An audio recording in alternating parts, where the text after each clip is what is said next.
ഞാൻ എന്റെ രാജ്യത്തെ സ്നേഹിക്കുന്നുവെങ്കിൽ എല്ലാ ഇന്ത്യക്കാരെയും സ്നേഹിക്കണം. അതല്ല അവർ ചെയ്യുന്നത്. അതിനു പകരം അവർ ചെയ്യുന്നത് ഇന്ത്യ രാജ്യത്തുള്ള ചില ആളുകൾ ഈ രാജ്യത്തിന്റെ ശത്രുക്കളായി അവർ പരിഗണിക്കുകയാണ്. ഇവിടെ അടുത്ത മാളയിലുള്ള ഒരു സ്കൂളിൽ തന്നെ ഈ സ്വാതന്ത്ര്യ ദിനത്തിൽ അങ്ങനെ പത്രത്തിൽ ഒരു വാർത്ത വായിച്ചു.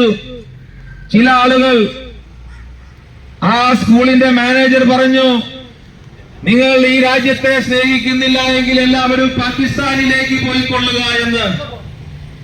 ഇങ്ങനെ പറയുന്നതെല്ലാം ഫാസിസത്തിന്റെ ഒരു ലക്ഷണമാണ്.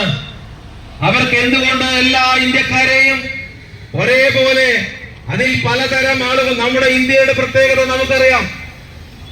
ഒരുപാട് രാജ്യങ്ങൾ, നാട്ടുരാജ്യങ്ങളും സംസ്കാരങ്ങളും പലവിധ ഭാഷകളും എല്ലാം കൂടിച്ചേർന്ന പലതരം ആളുകളാണ് നമ്മുടെ ഇന്ത്യ. ആ എല്ലാ ഇന്ത്യക്കാരെയും ഒരേ രീതിയിൽ കാണാൻ സാധിക്കാത്ത കപടമായ രാജ്യസ്നേഹമാണ് ഈ RSSഉം BJPയും മുന്നോട്ട് വയ്ക്കുന്ന കപട ദേശീയതയാണ്.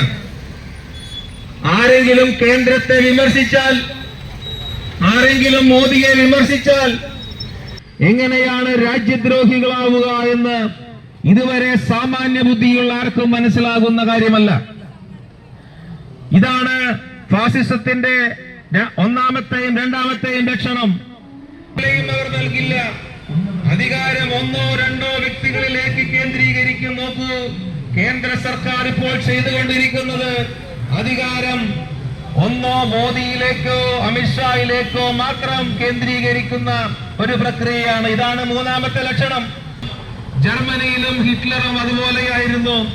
അവിടെ അവസാന വാക്ക് ഹിറ്റ്ലറുടെ മാത്രമായി നിയമിക്കുന്ന കൊളീജിയം, അതിന്റെ ഘടന തന്നെ മാറ്റി അവിടെ പ്രതിപക്ഷ നേതാവ് മാത്രം സുപ്രീം കോടതി ജഡ്ജിയെ മാറ്റിക്കൊണ്ട് 3 അംഗ സമിതിയായിരുന്നു മുൻപ്. സുപ്രീം കോടതി കൊളീജിയം ജഡ്ജിമാരെ തിരഞ്ഞെടുക്കുന്ന സമിതി എന്ന് പറയുന്നത് പ്രധാനമന്ത്രിയും പ്രതിപക്ഷ നേതാവും നിലവിലെ സുപ്രീം കോടതി ജഡ്ജിയുമായിരുന്നത് നരേന്ദ്രമോദി സർക്കാർ അട്ടിമറിച്ചു.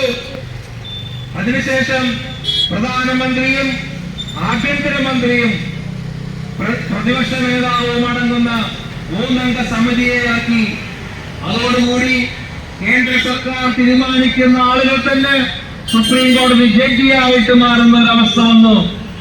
അതുപോലെ ഇലക്ഷൻ കമ്മീഷനെ നിയമിക്കുന്നതും കേന്ദ്ര സർക്കാരാണ്.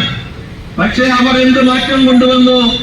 ഇലക്ഷൻ കമ്മീഷന്റെ പേരിൽ യാതൊരു കേസും ആർക്കും നൽകാൻ പറ്റില്ല എന്നുള്ള നിയമം അവർ അവിടെ ഉണ്ടാക്കി വെച്ചു.